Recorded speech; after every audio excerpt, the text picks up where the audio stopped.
You have made a series of predictions and they correspond to a variety of different dates. And I have those dates in front of me here. What is your prediction for the year 2027? We're probably looking at AGI as predicted by prediction markets and tops of the labs. So we'd have artificial general intelligence by 2027.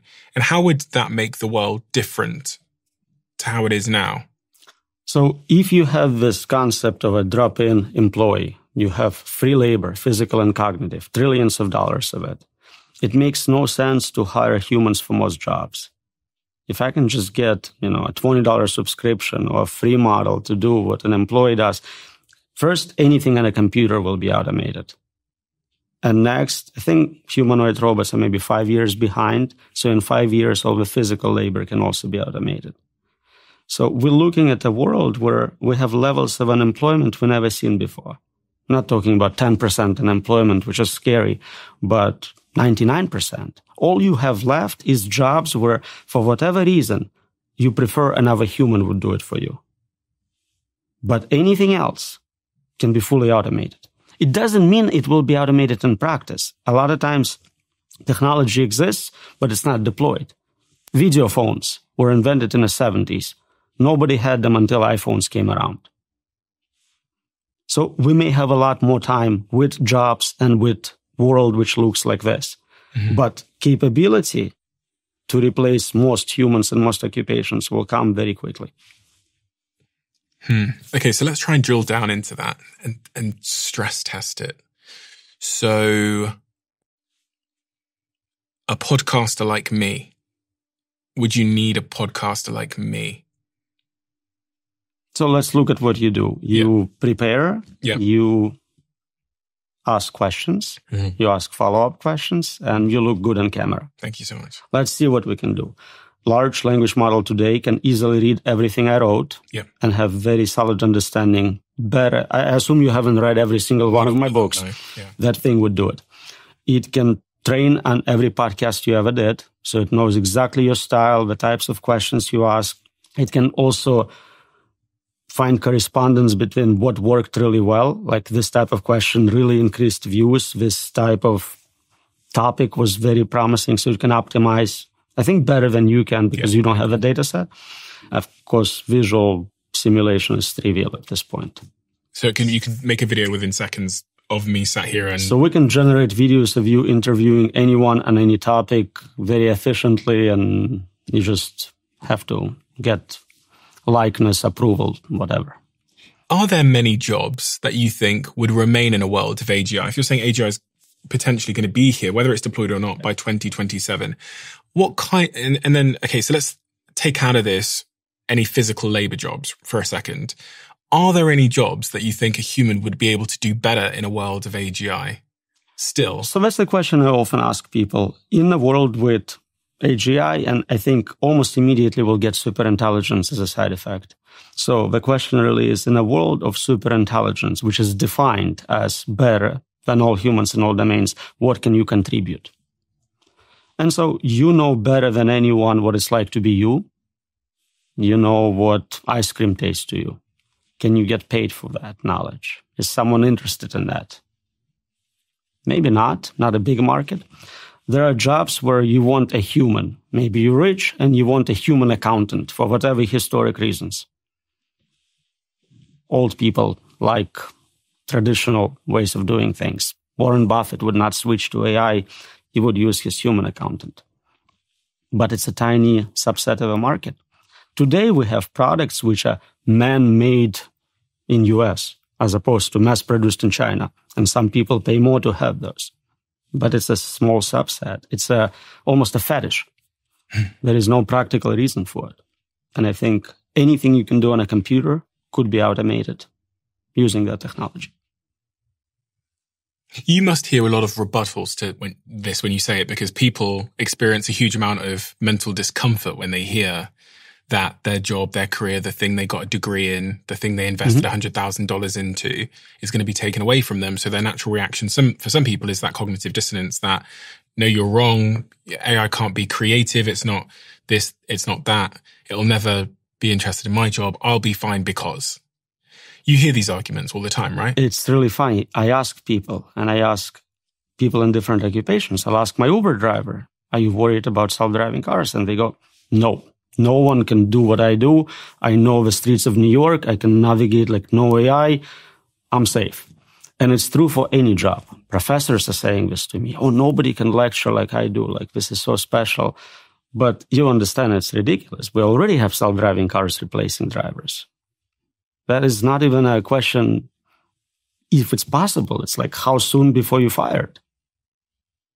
Yeah, I mean, I've just been in LA yesterday, and my car drives itself. So I get in the car, I put in where I want to go, and then I don't touch the steering wheel or the brake pedals, and it takes me from A to B, even if it's an hour-long drive without any intervention at all. I actually still park it, but other than that, I'm not driving the car at all.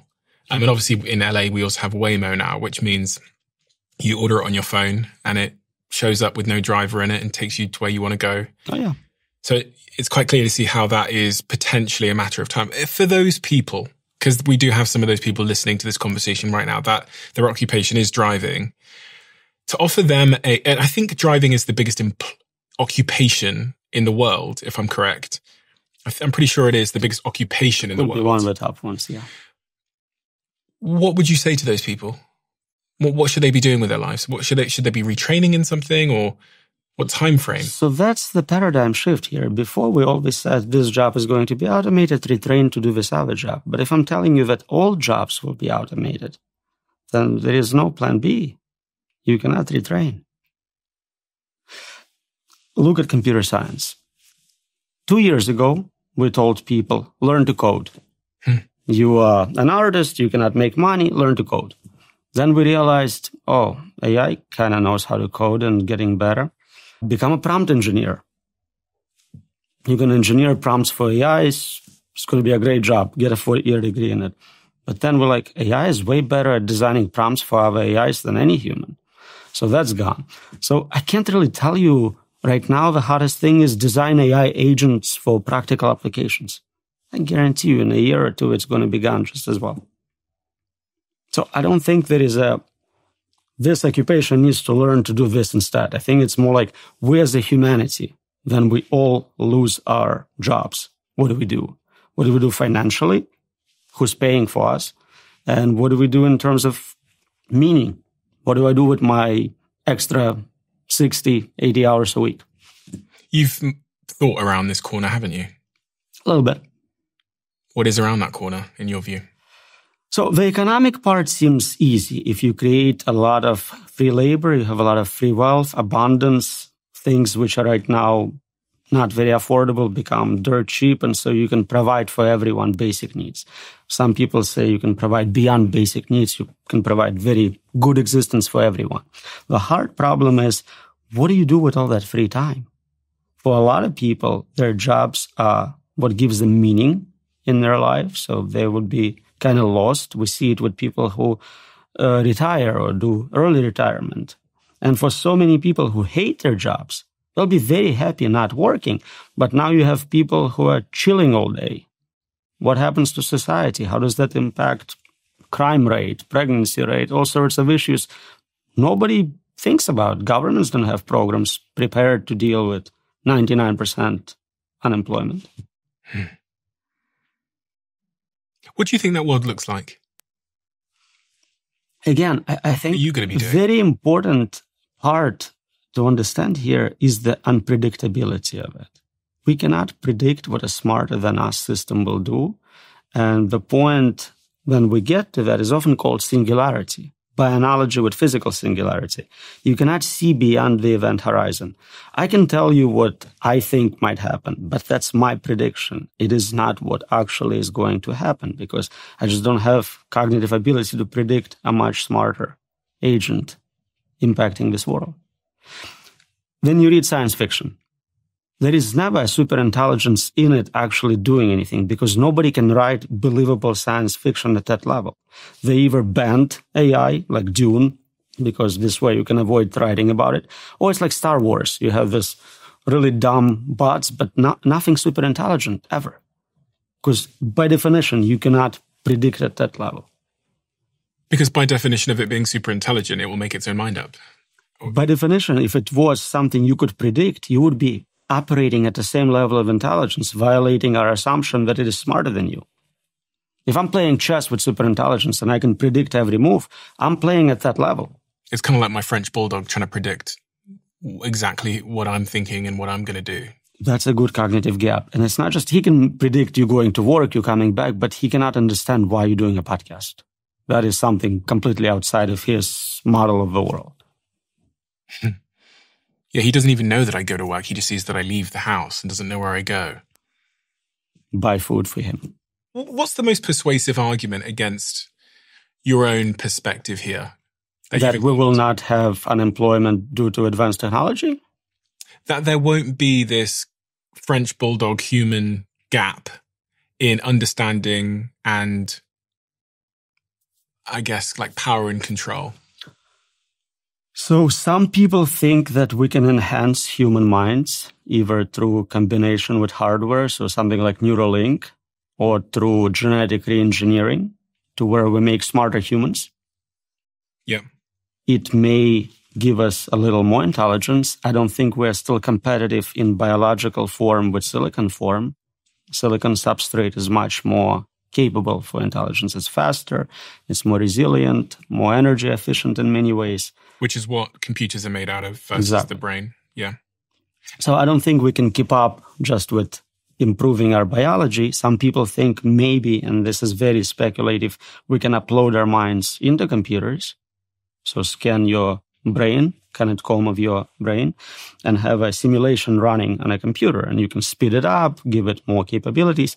But to me, that feels like you no longer exist. We just created software by different means, and now you have AI based on biology and AI based on some other forms of training. You can have evolutionary algorithms. You can have many paths to reach AGI. But at the end, none of them are humans. I have another date here, which is 2030. What's your prediction for 2030? What will the world look like? So we probably will have humanoid robots with enough flexibility, dexterity to compete with humans in all domains, including plumbers. We can make artificial plumbers. Not the plumbers. That felt like the last bastion of human employment. So 2030, 5 years from now, humanoid robots. So many of the companies, the leading companies, including Tesla, are developing humanoid robots at light speed, and they're getting increasingly more effective. These humanoid robots will be able to move through physical space, make an omelette, do anything humans can do, but obviously be connected to AI as well. So they can think, talk. Right. They're controlled by AI. They're always connected to the network. So they are already dominating in many ways.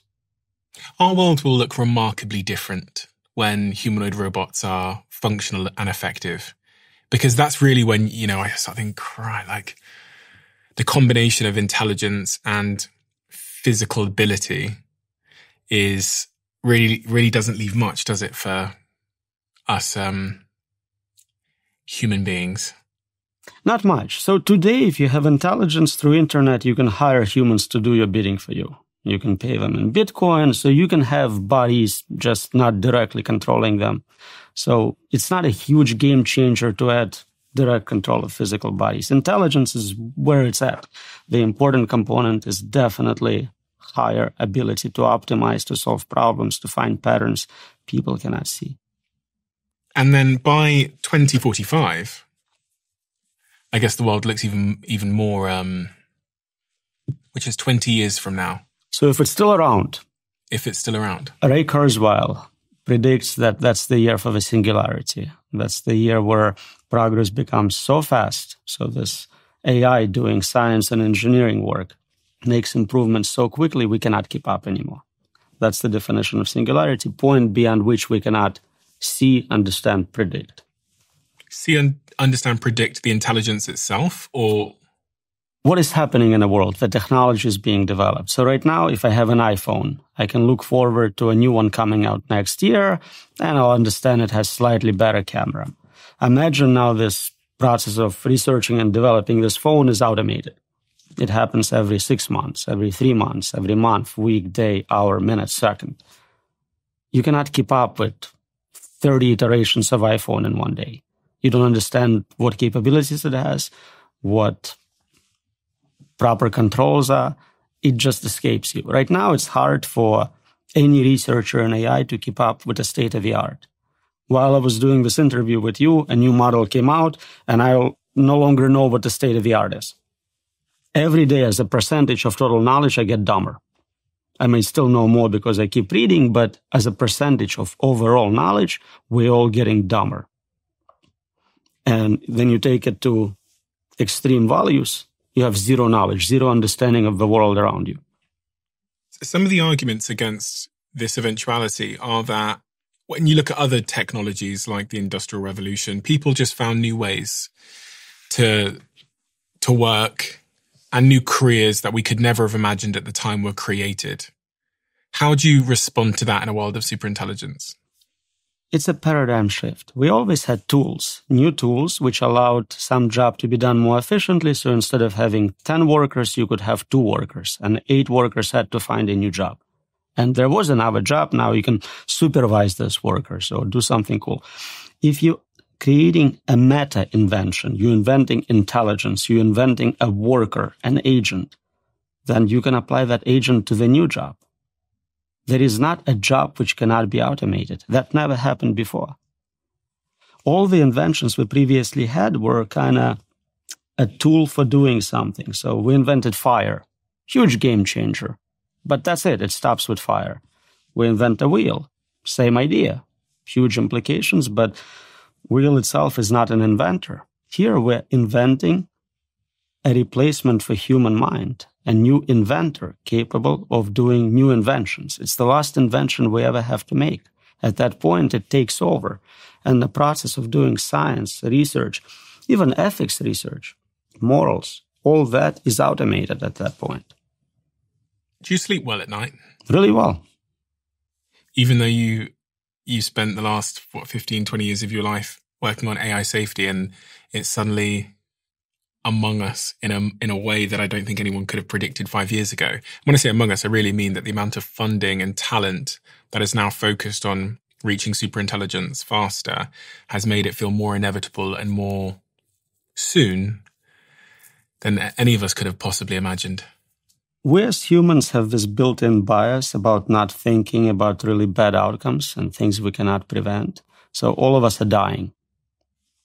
Your kids are dying, your parents are dying, everyone's dying, but you still sleep well, you still go on with your day. Even 95-year-olds are still doing games and playing golf and whatnot, because we have this ability to not think about the worst outcomes, especially if we cannot actually modify the outcome. So that's the same infrastructure being used for this. Yeah, there is humanity-level death-like event. We're happening to be close to it probably, but unless I can do something about it, I can just keep enjoying my life. In fact, maybe knowing that you have limited amount of time left gives you more reason to have a better life. You cannot waste any. And that's the survival trait of evolution, I guess, because those of my ancestors that spent all their time worrying wouldn't have spent enough time having babies and hunting to survive. Suicidal ideation. People who really start thinking about how horrible the world is usually escape pretty soon. You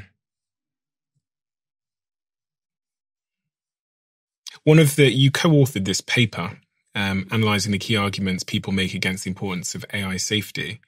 And one of the arguments in there is that there's other things that are of bigger importance right now. It might be world wars. It could be nuclear containment. It could be other things. There's other things that the governments and podcasters like me should be talking about that are more important. What's your rebuttal to that argument? So superintelligence is a meta solution. If we get superintelligence right, it will help us with climate change. It will help us with wars. It can solve all the other existential risks. If we don't get it right, it dominates. If climate change will take 100 years to boil us alive and superintelligence kills everyone in 5, I don't have to worry about climate change. So either way, either it solves it for me or it's not an issue. So you think it's the most important thing to be working on? without question, there is nothing more important than getting this right. And I know everyone says it. You take any class, but you take English professor's class, and he tells you, this is the most important class you'll ever take. But you can see the meta-level differences with this one. Another argument in that paper is that we'll be in control and that the danger is not AI. This particular argument asserts that AI is just a tool. Humans are the real actors that present danger, and we can always maintain control by simply turning it off. Can't we just pull the plug out? I see that every time we have a conversation on the show about AI. Someone says, can't we just unplug it? Yeah, I get those comments on every podcast I make, and I always want to get in touch with a guy and say, this is brilliant. I never thought of it. We're going to write a paper together and get a Nobel Prize for it. This is let's do it. Because it's so silly. Can you turn off a virus? You have a computer virus, you don't like it. Turn it off. How about Bitcoin? Turn off Bitcoin network. Go ahead, I'll wait. This is silly. Those are distributed systems. You cannot turn them off. And on top of it, they're smarter than you. They made multiple backups. They predicted what you're going to do. They will turn you off before you can turn them off. The idea that we will be in control applies only to pre-superintelligence levels, basically what we have today. Today, humans with AI tools are dangerous. They can be hackers, malevolent actors, absolutely. But the moment superintelligence becomes smarter, dominates, they're no longer the important part of that equation. It is the higher intelligence I'm concerned about, not the human who may add additional malevolent payload, but at the end still doesn't control it. If you love the Diary of a CEO brand and you watch this channel, please do me a huge favor. Become part of the 15% of the viewers on this channel that have hit the subscribe button. It helps us tremendously, and the bigger the channel gets, the bigger the guests.